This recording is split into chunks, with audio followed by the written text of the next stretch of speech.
అఫీషియల్గా US government October 1, 2025న shutdown అయింది. దాదాపు 43 రోజుల పాటు కొనసాగిన ఈ షట్డౌన్ నవంబర్ 12న ముగిసింది. అసలు అమెరికా లాంటి దేశం షట్డౌన్ ఎందుకు అవుతుంది? దీనివల్ల ఎవరికి నష్టం కలుగుతుంది? మళ్ళీ షట్డౌన్ అవడానికి ఛాన్సెస్ ఉన్నాయా? ఈ వీడియోలో పూర్తిగా తెలుసుకుందాం. హలో అందరికీ, వెల్కమ్ టు తెలుగు బిస్. మ్యాటర్లోకి వెళ్తే యూఎస్ గవర్నమెంట్ షట్డౌన్ అవ్వడం అంటే ఏంటి? సింపుల్గా చెప్పాలంటే గవర్నమెంట్ ఏవైతే పనులు చేస్తుందో అవి చేయలేకపోవడం. గవర్నమెంట్ ఏమేమి పనులు చేస్తుంది? స్కూల్స్ రన్ చేయడం, హాస్పిటల్స్, మిలిటరీ, పోలీస్ వీటినన్నిటిని రన్ చేయడం, అలాగే డాక్యుమెంట్స్ ఇష్యూ చేయడం, లైక్ పాస్పోర్ట్స్ కానివ్వండి, మిగతా ఏమైనా గవర్నమెంట్ డాక్యుమెంట్స్ని ఇష్యూ చేయడం. ఇవన్నీ రన్ చేయడానికి గవర్నమెంట్ దగ్గర ఫండ్స్ అయిపోయినప్పుడు వాటిని టెంపరీగా క్లోజ్ చేస్తారు. దాన్నే మనం షట్డౌన్ అంటాం. అయితే ప్రతి వ్యవస్థ క్లోజ్ అవ్వద్దా అంటే కాదు. కొన్ని నిత్యావసర సేవలు లైక్ పోలీస్ కానివ్వండి, మిలిటరీ కానివ్వండి, హెల్త్ కేర్ ఇవన్నీ వర్క్ చేయాల్సిందే. ఈవెన్ వాళ్ళకి షట్డౌన్ టైంలో జీతం తక్కువ ఇస్తున్నా అసలు ఇవ్వకపోయినా వాళ్ళు వర్క్ చేయాల్సిందే. అలాగే కొన్ని నాన్ ఎసెన్షియల్ సర్వీసెస్ ఉంటాయి లైక్ మ్యూజియంస్, పార్క్స్ ఇలాంటివి క్లోజ్లో ఉంటాయి. అయితే గవర్నమెంట్ దగ్గర ఫండ్స్ ఎందుకు అయిపోయాయంటే యూఎస్లో ప్రతి సంవత్సరం అక్టోబర్ 1 లోపు బడ్జెట్ అనేది పాస్ అవ్వాల్సి ఉంటుంది. ఆ బడ్జెట్ కానీ పాస్ అవ్వకపోతే టెంపరీగా గవర్నమెంట్ని షట్డౌన్ చేస్తారు. సో ఈ బడ్జెట్ ఎందుకు పాస్ కాలేదంటే అమెరికాలో మేజర్గా 2 పొలిటికల్ పార్టీస్ ఉంటాయి, రిపబ్లికన్ మరియు డెమోక్రటిక్. ఇప్పుడు అధికారంలో ఉన్న పార్టీ రిపబ్లికన్ పార్టీ. దాన్ని లీడ్ చేస్తున్నది ప్రెసిడెంట్ అయిన డొనాల్డ్ ట్రంప్ గారు.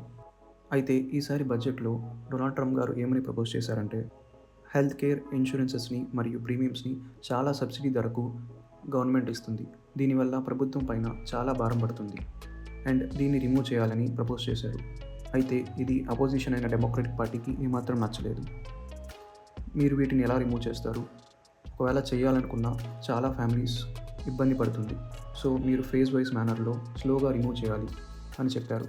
అయితే ఈ 2 పార్టీస్ ఒక కొలిక్కి రాలేదు. సో బడ్జెట్ అనేది అప్రూవ్ కాలేదు అండ్ గవర్నమెంట్ షట్డౌన్ అయింది. షట్డౌన్ అవ్వడం ఇదేమన్నా ఫస్ట్ టైమా అంటే కాదు. ప్రీవియస్గా చాలాసార్లు షట్డౌన్ అయింది. ఫస్ట్ టైం 1981లో జిమ్మీ కార్టర్ గారు ప్రెసిడెంట్గా ఉన్న టైంలో షట్డౌన్ అయింది.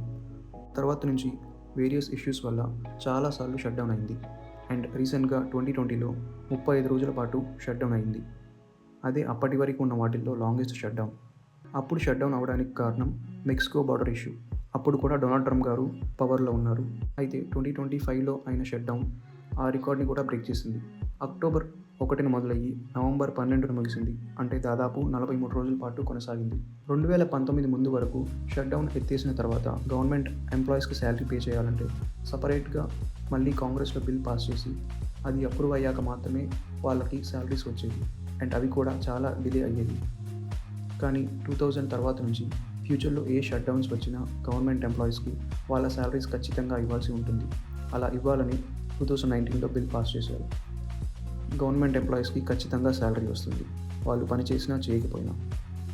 కాబట్టి ఎంప్లాయీస్ కొన్ని రోజులు టెంపరీగా సఫర్ అయినా వాళ్ళ శాలరీస్ మాత్రం వాళ్ళకి ఖచ్చితంగా వస్తాయి.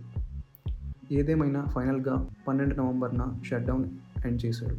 అయితే ఇది పర్మనెంట్ కాదు. ఎందుకంటే ఇందాక చెప్పినట్టు హెల్త్ కేర్ సబ్సిడీని రిమూవ్ చేయాలి.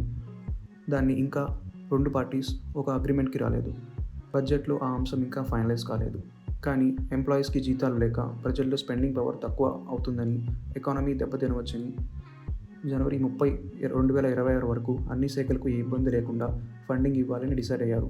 ఈలోపు 2 పార్టీలు కలిసి ఒక నిర్ణయానికి వస్తే సరి, లేదంటే గవర్నమెంట్ మళ్ళీ షట్డౌన్ అవుతుంది.